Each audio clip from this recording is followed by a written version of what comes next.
Hello आप सभी को।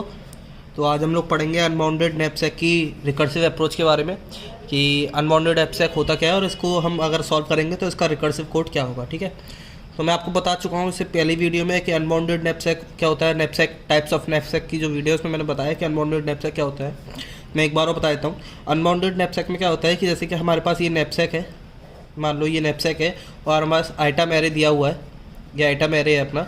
तो ये जो पर्टिकुलर आइटम है ना, हर एक आइटम, इन आइटम पे कोई बाउंडेशन नहीं है। मतलब if we include this item in our knapsack, अगर मैंने ये आइटम अपने नैपसैक में इंक्लूड कर लिया, उसके बाद ऐसा नहीं है कि मैंने इसे एक बार इंक्लूड कर लिया तो उसके बाद मैं इस आइटम को कंसीडर नहीं करूँगा। अगर मैंने इस आइटम को इंक्लूड कर लिया है तो मैं इस आइटम को दोबारा भी अपने नैपसैक में इंक्लूड कर सकता हूँ। ठीक है, लेकिन अगर मैंने इस आइटम को डिस्कार्ड कर दिया कि मैं इस आइटम को अपने नैपसैक में इंक्लूड नहीं करूँगा, उसके बाद फिर मैं इस आइटम पे दोबारा नहीं आऊँगा, मैं इस आइटम को दोबारा कंसीडर नहीं करूँगा कि मेरे को इसको इंक्लूड करना है कि नहीं करना है। सो द थिंग इज़ कि अगर मैंने, जैसे कि मेरे पास ये आइटम है, अगर मैंने इसको, इसके लिए पहले मैंने दो केसेस है। ठीक है, अगर मैंने इसको इंक्लूड कर लिया है और अगर मैंने इसको इंक्लूड नहीं किया है। ठीक है, अगर मैंने इसको इंक्लूड कर लिया है तो इस केस में it will be considered for further, it will be considered again. ठीक है, जब भी मेरे को जैसे मैंने ऐसे इंक्लूड कर लिया, ठीक है भैया मैंने ऐसे इंक्लूड कर लिया, ले नैपसैक में आ गया तू। अब ये बोलता है कि ठीक है एक एलिमेंट आ गया, अब मेरे को दोबारा दूसरा एलिमेंट डालना है, तो दूसरा एलिमेंट डालने के लिए भी मैं इसे दोबारा कंसीडर कर सकता हूँ। अच्छा दूसरा एलिमेंट डालना है, चल ठीक है मैं तुझे ही दोबारा डाल देता हूँ। लेकिन अगर मैंने इसे बोल दिया कि नहीं मैं तुझे नहीं डाल रहा हूँ अपने नैपसैक में, तो इस केस में मैं फिर इसे अगली बार में कंसीडर नहीं करूँगा। Consider not considered for next time.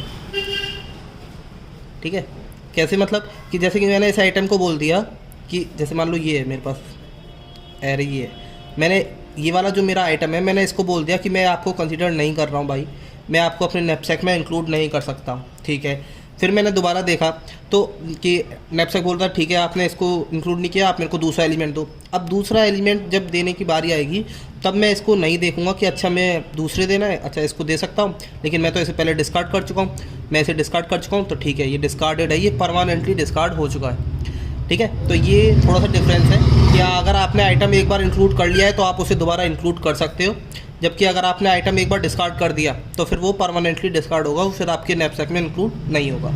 ये होता है अनबाउंडेड नैपसैक। ये 0-1 से कैसे डिफरेंट है?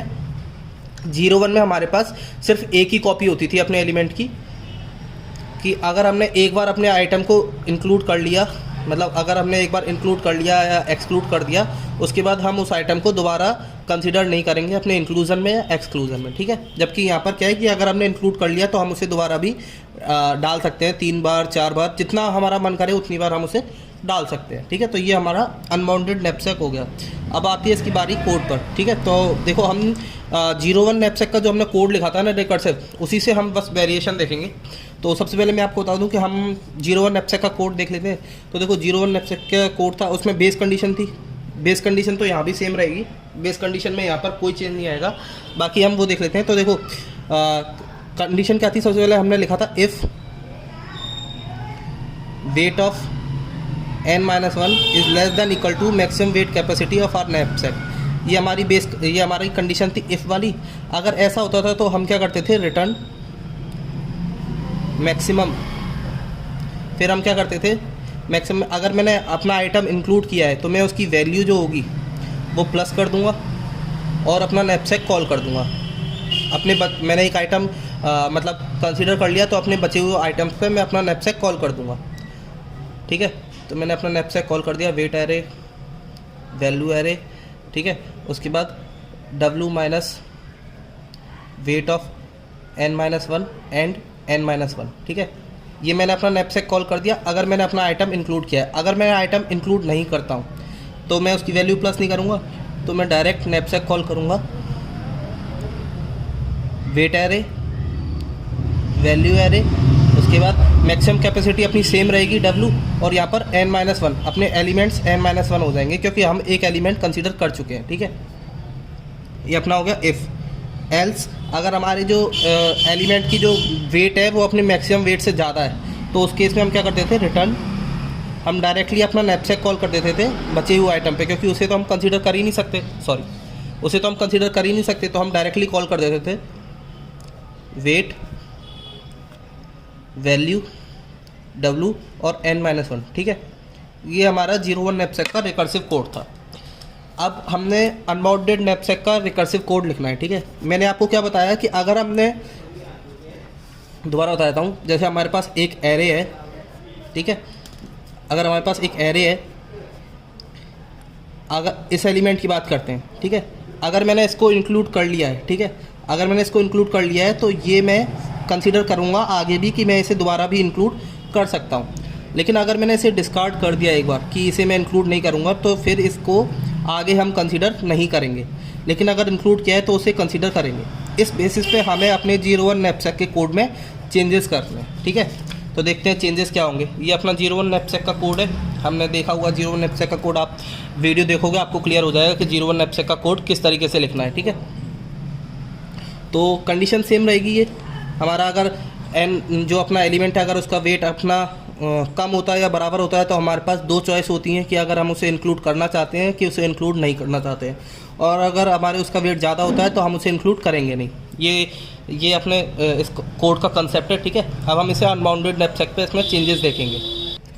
तो देखो अनबाउंडेड नैपसैक में सिर्फ चेंज कहाँ पर आ रहा है, चेंज आ रहा है यहाँ पर कि अगर हमने उस एलिमेंट को इंक्लूड किया है तो हम उसे दोबारा कंसीडर करेंगे, ठीक है। तो हम अपने कोड में वापस आते हैं, ठीक है। देखो अब अपना जो एल्स वाला केस था, सबसे पहले एल्स वाला देख लो। एल्स वाला केस था, ये केस कब था, जब हम अपने एलिमेंट को इंक्लूड नहीं कर रहे हैं, ठीक है। तो ये जो चीज़ है ना, ये वाली, ये सेम ही है, क्योंकि अनबाउंडेड नैपसैक में भी क्या हो रहा है कि हमने अगर उसे एक बार डिस्कार्ड कर दिया तो हम उसे फर्दर कंसीडर नहीं करेंगे। सेम ही अपना 01 में होता था कि अगर हमने एक बार अपने एलिमेंट पे डिस्कस कर लिया कि उसे हम इंक्लूड नहीं कर रहे हैं, तो उस पर हम दोबारा नहीं आते कि हम इसे इंक्लूड करेंगे कि नहीं करेंगे।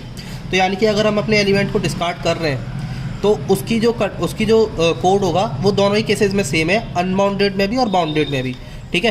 तो अगर अपने कोड पर आए तो हमने अपने कोड में जो मतलब डिस्कार्ड का जो कोड लिखा है वो कहाँ पर है। देखो एक कोड ये है और एक कोड ये है।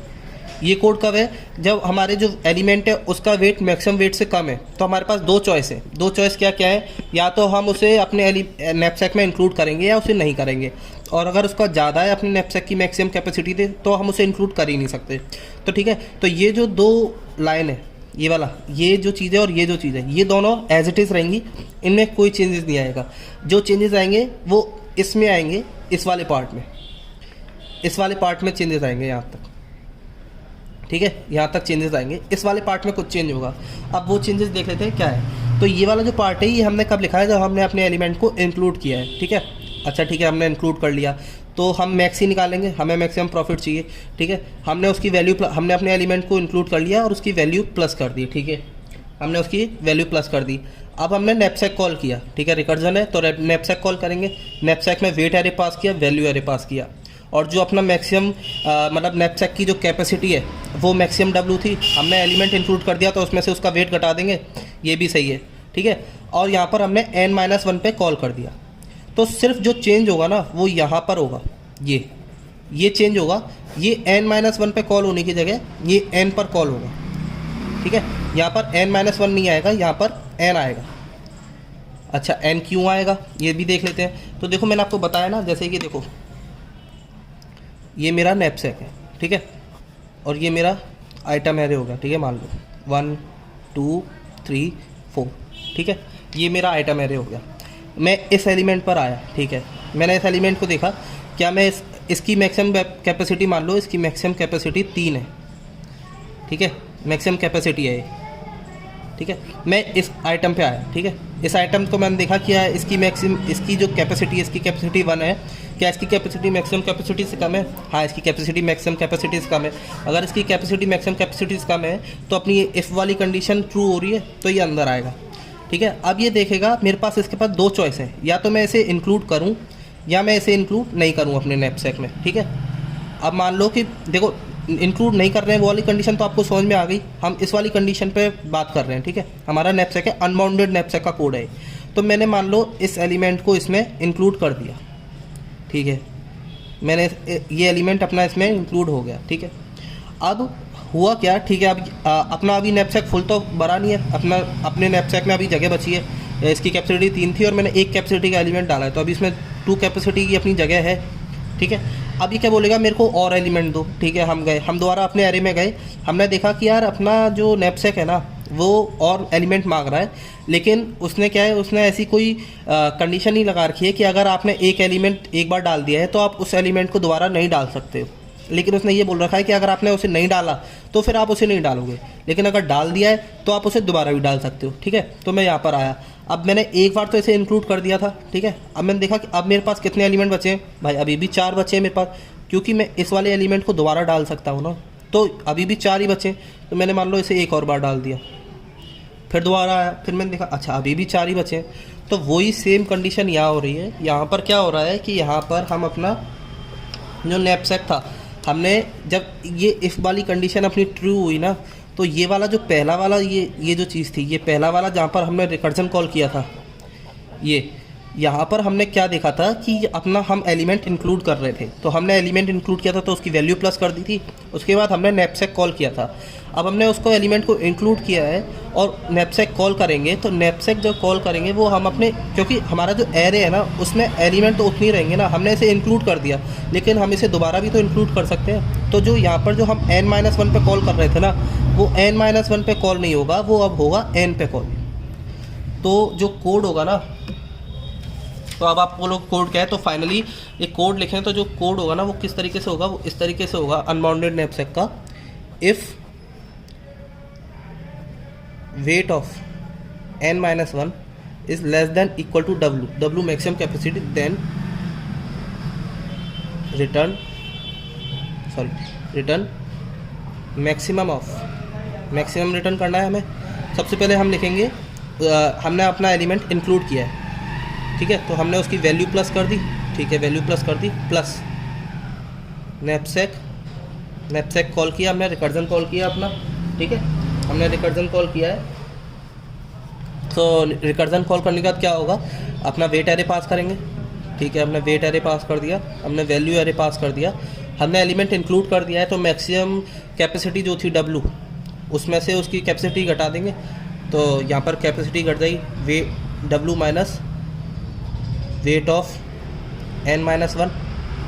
ठीक है, और जो अब n पास करेंगे, हमारे एरे में तो उतने ही एलिमेंट है क्योंकि हमने इसे इंक्लूड किया और इसे दोबारा इंक्लूड कर सकते हैं, तो यहाँ पर n पास होगा। ठीक है, ये उसके बाद हम देखेंगे कंडीशन कि हमने उसे इंक्लूड नहीं किया है। अब उसे इंक्लूड नहीं किया है तो उसमें क्या करेंगे हम, नैपसैक वेट वैल्यू पास किया।